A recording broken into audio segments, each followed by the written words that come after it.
Welcome back to another edition of Knife Swap, the show that's more fun and less messy than Wife Swap, but where you can still get catfished.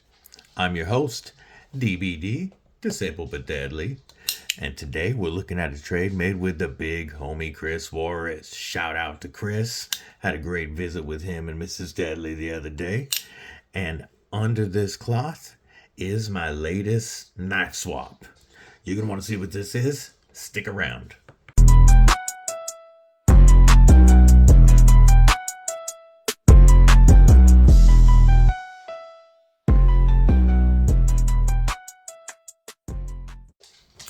What's up, Cripple Crew? EDC with DBD, Disabled But Deadly. And like I said, this is another edition of Knife Swap. Before we get into that, no, this is not the knife involved in the swap, but the latest knife received in the pass-around group, the TakCom The Unnamed. And let me tell you, you're going to be seeing more of this in the future. Anyway, so like I said, we made a trade with Chris Warris the other day. And he also gifted me this dope Demco Armature 2 with the lanyard made by Alicord Paracord. And we made a swap where, here's the setup. I traded a brand new inbox Kizer Gemini with the micarta and a TakCom firecracker, the smaller premium version of their Wharncliffe out the front. So, gave up TakCom firecracker, my little black one that you've seen with this before, and a brand new Kizer Gemini, my first Ray Laconico design. What did we get? Before I show you, stab that like button, like you mean it. / subscribe. I'd love to have you here, and you're not going to want to miss all the dope knife and EDC content coming your way. Also, drop a comment below. Let me know what's in your pockets. Not only do I like to know what you're carrying, but it really helps out YouTube algorithm crap when you interact with the video. All right, enough of that. Big shout out to the homegirl Blue Elephant Hanks, who will be linked down below. She has a lot of dope EDC Hanks, and so does my homeboy Mad Yako, which will be the next one you see underneath. Check his store listed below as well. You're supporting a couple of great creators from our EDC community. All right, enough of the suspension. Drum roll, please. We have the Blade HQ exclusive, the Spyderco Manix 2 Lightweight, in the Blade HQ exclusive CPM M4, a powder-form metallurgy steel made by Crucible Industries, known for its high toughness and wear resistance. Now, ever since handling a Manix 2 at Lynch Northwest this past summer, it's been at the top of my Spyderco wish list.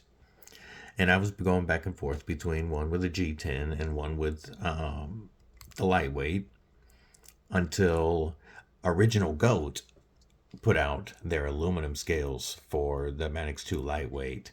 And then I knew that I wanted to go with one of the lightweight exclusives, and I wanted, because I would eventually customize it with the aluminum scales anyway. And it was between this one, the M4, and the Rex 45. There was a couple of them out there that I was considering. And the cool thing about this platform is there are a lot of different dealers that have their own exclusive versions of the Manix 2. Typically, they have their own exclusive line of different Spydercos, and they all have the same steel and the same colored FRN handles or G10 handles. And Blade HQ, Their exclusives are the mint green FRN, like you can get a Delica, you can get an Endura, you can get a bunch of knives with the mint green FRN and the CPM M4. And you can get it either DLC coated or non-coated with a satin finish. And I knew that I wanted the DLC coating. And just a quick explainer on DLC, it means diamond-like carbon coating. And it is a spray coating that has a lot of the properties of diamonds. It's a very, very hard coating. It resists impact very well, and it resists wear and corrosion. And it's also very slick, has a very low drag coefficient because of the way that it bonds and forms a smooth surface. And that paired with this full flat grind means that this M4 tool steel, known for holding an edge for a long time, is going to perform very well for me. You know, I also like black coated blades. You know, I'm big into it. And CPM M4 is rated by Dr. Laren Thomas, you know, the founder of Knife Steel Nerds and the creator of MagnaCut, as one of his favorite well-balanced super steels. On his scale, it scores a 6.5 on toughness, which is very high on toughness, a 6 on edge retention, and a 4 on corrosion resistance. But that doesn't matter because here we have the DLC coating, so we don't have to worry about corrosion. So what we get is we get a very corrosion resistant knife that holds up to impact and holds an edge very well. That full flat ground edge, the blade stock, I'll get into the measurements on this in just a moment, but that full flat ground edge lets it come down to a very thin, slicey behind the edge measurement. And Spyderco, not only is their heat treat known for being far superior to many other knife companies, but they also know how to sharpen, and they put a very good factory edge on this. This has not been touched, and I'm making S curves in this paper with no problem, and you know I suck at cutting under the camera. So that's why I wanted to go with the M4, because I know it's going to hold that edge for a long time. So it's a very good steel for this platform. What the Manix 4 lightweight is it is a, I just lost my measurement. There it is. 8 inch even overall length with a 3.37 inch full flat ground drop point blade of CPM M4 steel. We're looking at a blade stock thickness of 125 thousandths, so slightly thicker than average, which is going to lead to a little bit more of that toughness and impact resistance. But with this distal taper getting thinner towards the spine, and the full flat grind, we do come down to a very slicey edge with a very, very pokey but still tough tip. Our handle length is 4.66 inches, and our width is 460 thousandths, or just under half an inch. And with an almost, nearly 3.5 inch blade, the FRCP, or whatever they call FRCP scales keep the weight on this down to only 3 ounces even. And now if you take a look in here, our only structure is around the ball cage and up here up top. The rest of it is injection molded FRN. You do have flex like any FRN would that doesn't have scales or liners, steel liners, but it's still very strong, and it doesn't feel at all cheap the way Benchmade's FRN or Grivery scales did. It's finished very well with jimping along the spine, and along the belly of the handle, and right in here at both the grip and the choil areas. So we've got jimping on the top of the blade and in the choil, plus that simulated jimping here in the scales themselves that really lock you in to either grip or to any grip. And then the full length FRCP backspacer makes this very, very comfortable in hand with no pinch point in the back. We've got a tip up as the gods intended, not quite deep carry, but reversible wire pocket clip. And so it does leave this much out of the pocket, but that gives you a little bit more to grab as you're pulling out. And this will eventually get a Lynch Northwest deep carry clip, of course. So this will be deep carry at some point. Man, that new Sasquatch with the colors they have right now would look great with these scales. And the knife is opened using the blade hole, Spyderco trademarked blade hole, with either the thumb or, of course, that Spidey flick, so satisfying. Or you can whip it out with the ball lock that the Manix 2 uses. This is a lock similar in operation to a crossbar lock, but this is not like you actuate it like a crossbar lock, but instead what this is you have a spring here pushing this ball cage forward, and this ball cage is pushing a ball onto a spot on the tang of the blade that locks this in insanely tightly. Very good lockup. I have no play left or right, up or down. And yet you pull it back and that thing snaps closed harder than a guillotine. Like, it closes with authority. Fantastic action on this. I do prefer this to my Spyderco Para 2 or PM2, which I will show in a moment as a size comparison. This plastic ball cage that you pull back on, it is ramped, as you can see, and textured, so it's very easy to grab. They do make all kinds of replacement cages and all kinds of replacement parts for this platform. You can swap that out with aluminum, with titanium, swap the ball out with a glass ball, a titanium ball, all stuff that I'll probably do on this in the future when I swap out these scales. But the ball lock, it is a very strong lock, one of the stronger EDC locks on the market, on par with something like the Shark lock. I mean, I'm not saying it'll hold as much weight as a Shark lock, but I would rate this in that category of locks. The ergos, pardon me, on this, to me, are even better than the PM2, the Spyderco Paramilitary 2. Back here, behind the choil, it feels like a glove. I'm in those grooves perfectly, and this jimping locks me on the back of this blade.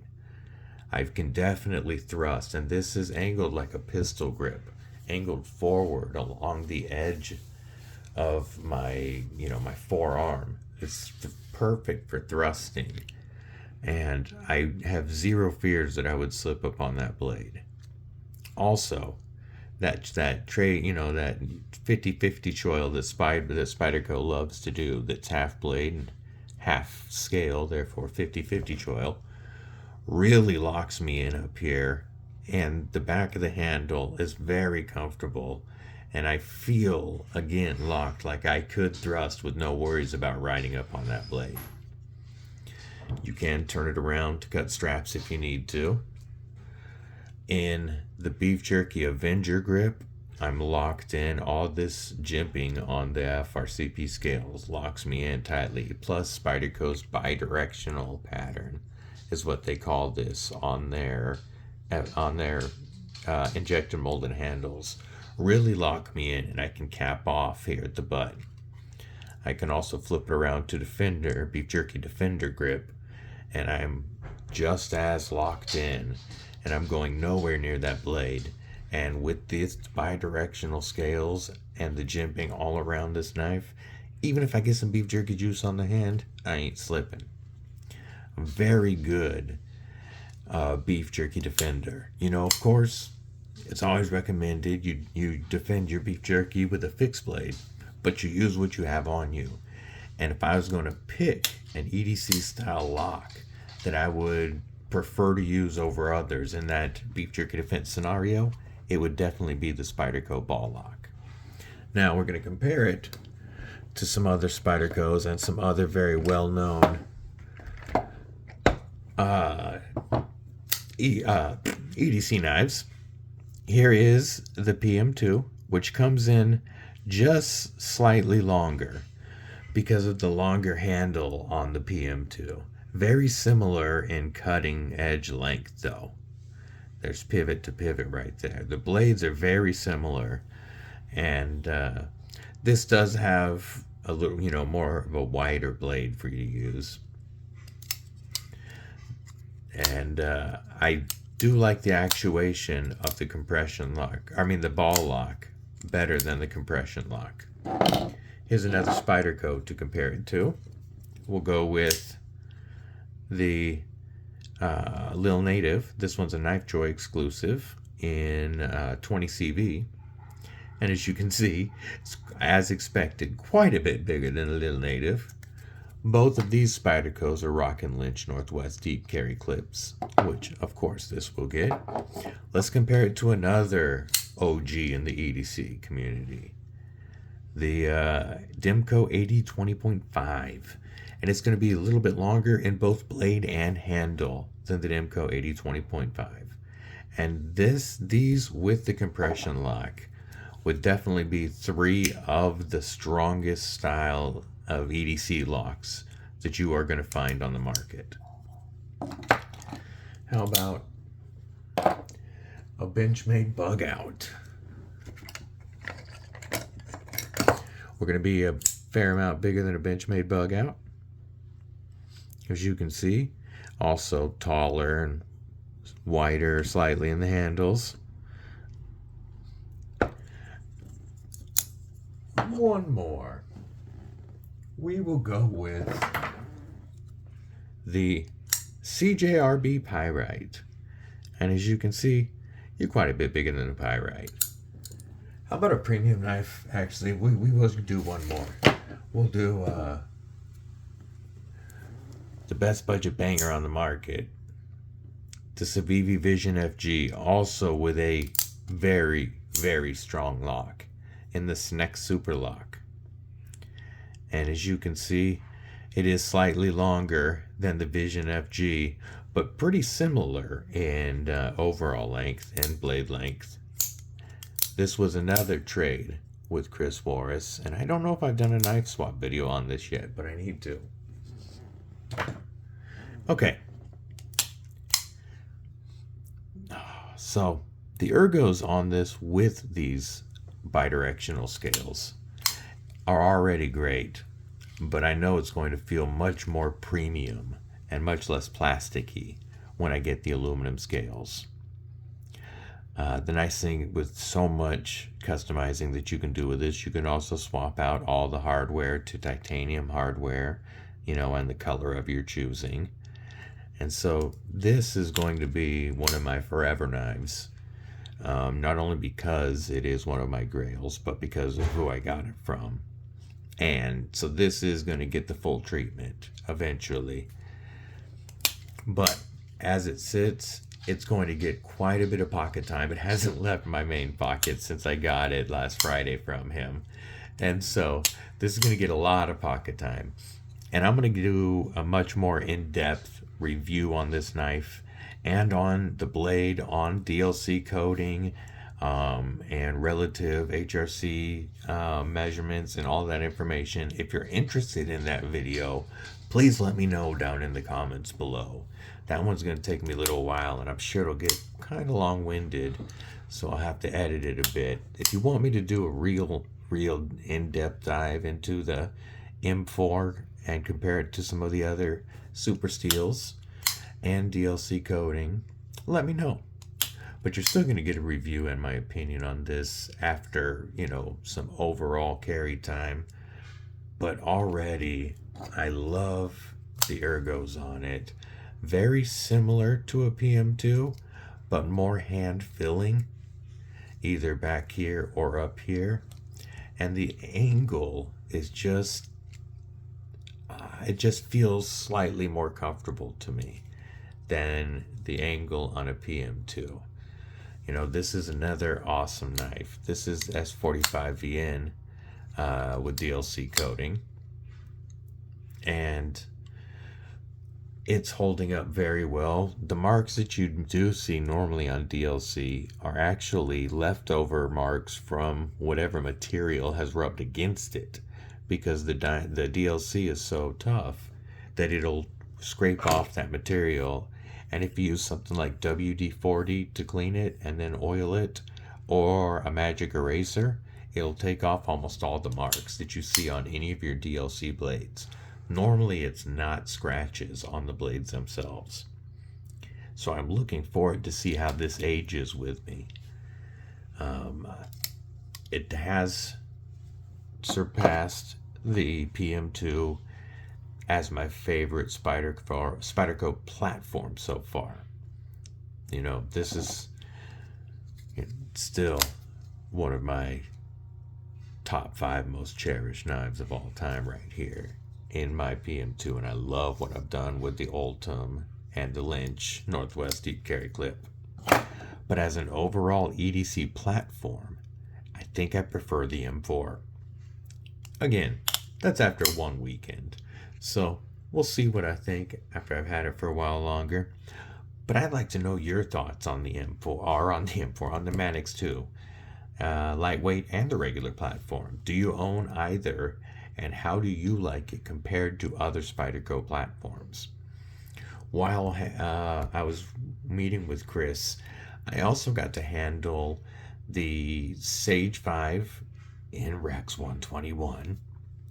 I got to handle the Para 3, and those are both very, very similar sizes, but I think the Sage 5 had better ergos to me.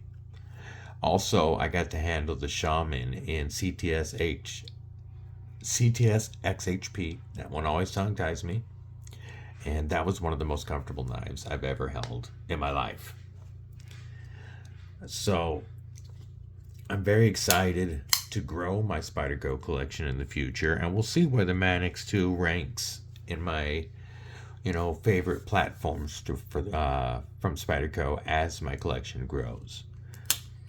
But for now, I'm definitely loving this knife. I would highly recommend this knife. It is available and on sale right now, this exact version, for $134.95 through Blade HQ. I will link that below. That is an affiliate link, so it does help my channel if you use that, but that's entirely up to you. But $135 for CPM M4 with this type of blade geometry in a 3-ounce knife that you can customize to your heart's desire is an absolute win to me. And I would not pass up this opportunity if you're interested in the Manix 2 lightweight platform at all. But again, that's just my thoughts. I'd like to know yours on this platform. Hope everybody has a killer week. Stay safe, stay frosty, and most importantly, stay deadly.